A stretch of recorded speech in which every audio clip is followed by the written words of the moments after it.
তখন আমি প্রায় আপনার 18 মাস দেশে ছিলাম। 18 মাস দেশে ছিল। 18 মাস দেশে ছিলাম। 18 মাসের মধ্যে সব শেষ, 1 বছরের মধ্যে সব শেষ। 6 মাস আমি 6 মাস অনেক কষ্ট করছি।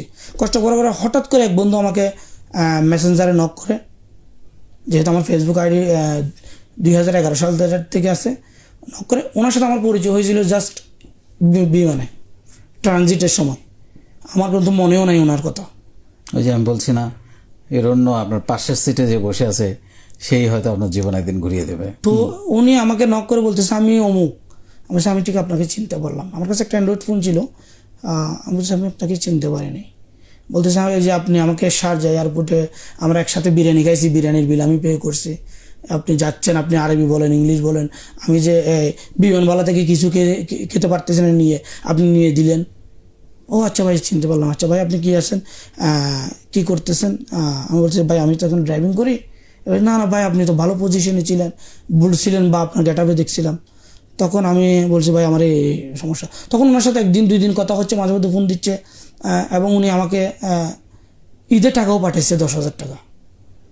কিন্তু ওনার সাথে আমার রক্তের কোনো সম্পর্ক ছিল না।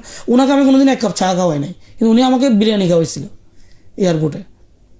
তখন উনি বলছে আপনি আসবেন, প্লিজ আপনি আসেন, আপনি যেহেতু অনেক কাজ জানেন, আপনি ঘুরে দাঁড়াতে পারবেন, আপনি আসেন, আপনাকে আমি ভিসা দেবো। আমি বলছি ভিসা তো দিবেন আপনি, আমার যে এয়ারপোর্টে যাওয়ার মতো টাকাটা আমার কাছে নেই, বাট পাসপোর্ট আছে, আমি পাসপোর্টটা দিতে পারবো, আর কিছুই করতে পারবো না। উনি বলছে আপনি পাসপোর্টটা দিয়ে রাখেন, আমি দেখি আপনার জন্য কী করতে পারি। আমি বলছি এরকম তো অনেকজনে বলছে, সান্ত্বনা দিয়েছে বন্ধু বান্ধব, আমি বিলিভও করি না যে উনি আমাকে ভিসা দিবে।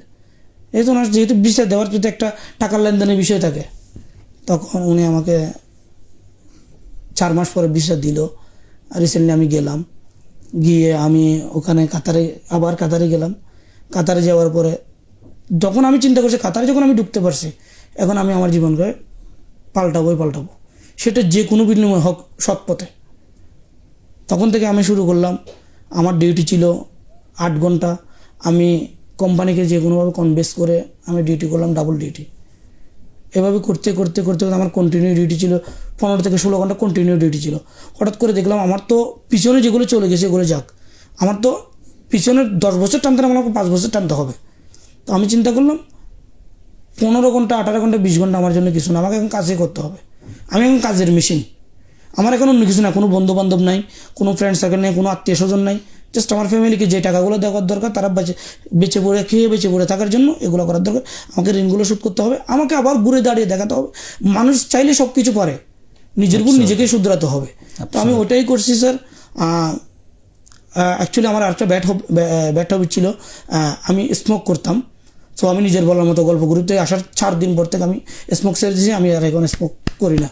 যেহেতু আমার 2 প্যাকেট স্মোক করতাম আমি, যেহেতু আপনি যখন বলছেন যে এই জিনিসে আপনার ক্ষতি করে, এটা কোনো প্রফিট দেয় না, আমি চিন্তা করছি আমার অনেক ব্যাড হ্যাবিটের মধ্যে এটা হচ্ছে সর্বোচ্চ ব্যাড হ্যাবিট, যেটা আমি স্মোক করতাম। স্যার আপনার সামনে আমি বলতেছি স্যার, কারণ আপনাকে আমরা মেন্টর এবং শ্রদ্ধেয় শিক্ষক হিসেবে মানি। আমি সব কিছু আপনার সাথে আজকে খোলামেলা করে বলতেছি, যাতে আমার যে ভুল আমি করছি আমার লাইফে, এটা আমার ভুল ছিল, কারো ভুল ছিল না। কারণ আমার হাতে টাকা ছিল, কাউকে কোনো কৈফিয়ত দিতে হতো না। এই কৈফিয়ত না দেওয়াতে আজকে আমি অধঃপতন হয়ে গেছি। আজকে আমি কিন্তু আরও এগিয়ে দেখতে পারতাম, এই টাকাটার সাথে আমার প্লাস হতো।